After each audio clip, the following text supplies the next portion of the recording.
Well, I started collecting rhinoceros horn carvings back in the early 70s. The first one I bought was this one, which was in an antique store in Bath, England, and it kind of grew on me and I wanted others. So through some of the auction houses and antique dealers and private individuals, I acquired the rest of them. At the time I bought them, they were affordable in the 70s, early 80s. Okay. But what drew you to these?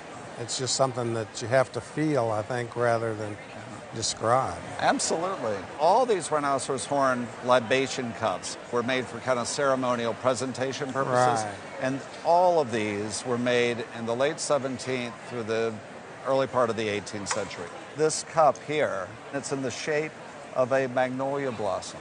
And you have this dragon kind of peering over the edge, and then several dragons clambering up the side, up this branch.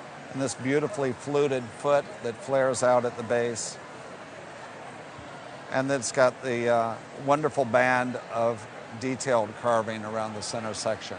And I love this one. It almost looks like the edge of a pie, doesn't it? Right. You've got this kind of crimped rim on these funny little short feet.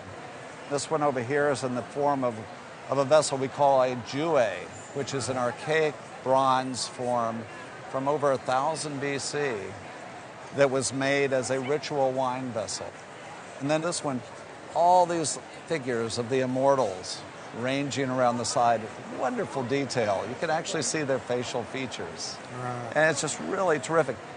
This one up here is in the form of a lotus. And you've got the very naturalistic kind of shape of the stem, and you've got the open leaf, which forms a cup. Now, many of these probably originally had stands.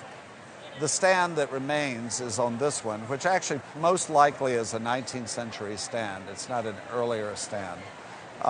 It's carved hardwood. It's not rhinoceros horn, but it complements very much the lotus form. So if these had stands, you would expect them to complement the form and the subject matter that is present in the cup itself. So each one of these says something to me, and I know it says something to you, doesn't it? Right.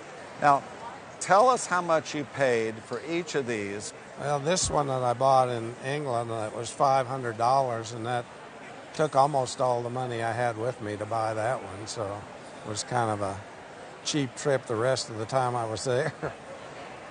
This one, I had to put 2 credit cards and some cash together to buy it. It was $3,000.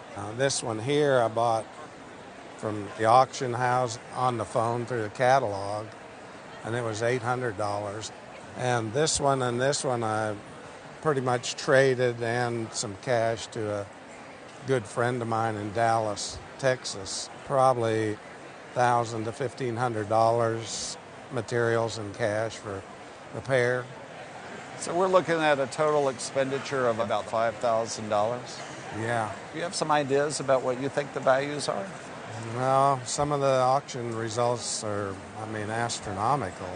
Pretty high. Now, there are any number of conventions and laws and regulations governing the sale of rhinoceros horn because they're an endangered species. Now, that doesn't apply to things that were created hundreds of years ago. Right. Although in many cases you have to have the right kind of paperwork if you're going to transport even those that are old across borders. One of the exciting things about being an Asian art expert and a Chinese art expert right now is the market's very strong. And it's strong because there's so many people in China trying to buy back things that mean something to them. And there are relatively few items, and that results in higher prices. So we have a pretty volatile market. Even so, I have a pretty good idea of what I think these would sell for. I believe that a conservative number would be between $1 million and $1,500,000 for this group. Serious? I'm serious. Whoa. Well, I won't have to depend on just Social Security, I guess. Do you think that changes things a little? Wow. You pursued something you love.